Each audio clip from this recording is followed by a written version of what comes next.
Hello, Stranger things 5th season release ஆகிருக்கு. So Stranger திங்ஸை பற்றி தான் பேச போகிறேன்.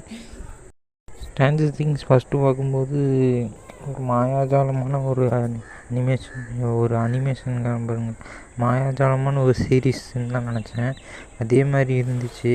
அதில் கொஞ்சம் ஆக்ஷன் அதெல்லாம் இருந்து கொஞ்சம் ராவாக இருந்துச்சு. கொஞ்சம் பயங்கரமாக ஒரு பேய் படம் பார்க்குற மாதிரி அதெல்லாம் கலந்து ரொம்ப சூப்பரான ஒரு சீரீஸாக அமைஞ்சுது. ரொம்ப என்ஜாய் பண்ணி பார்த்தேன்.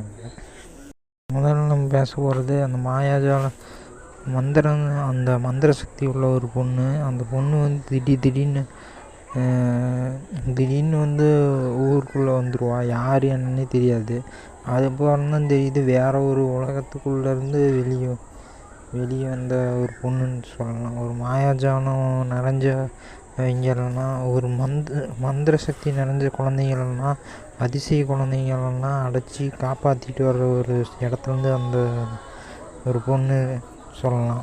அப்புறம் ஸ்டீவ் ஆரிங்டனை பற்றி பேசி ஆகணும். ஸ்டீவ் ஆரிங்டன் வந்து ஒரு ஸ்கூலில் ரவுடித்தனம் பண்ணிகிட்டு இருந்த ஒரு பையன்.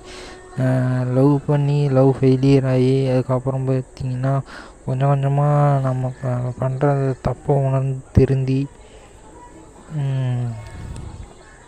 புது மனிதனாக மாறுறது தான் ஸ்டீவ் ஆரிங்டன். அப்புறம் வில்லனை பற்றி பேசி ஆகணும். வில்லன் வந்து ஒரு நார்மலான ஒரு மந்திரம் செஞ்ச ஒரு ஆளாக தான் இருப்பார். அதுக்கப்புறம் பார்த்திங்கன்னா மாய உலகத்துக்குள்ளே போய் ஒரு மிருகமாக மாறிடுவார். மியூசிக்கை யூஸ் பண்ணி நிறையா குழந்தைங்கள கொலை பண்ணுவார். ஸோ அதெல்லாம் நல்லா இருக்கும் பார்க்க. பாய்.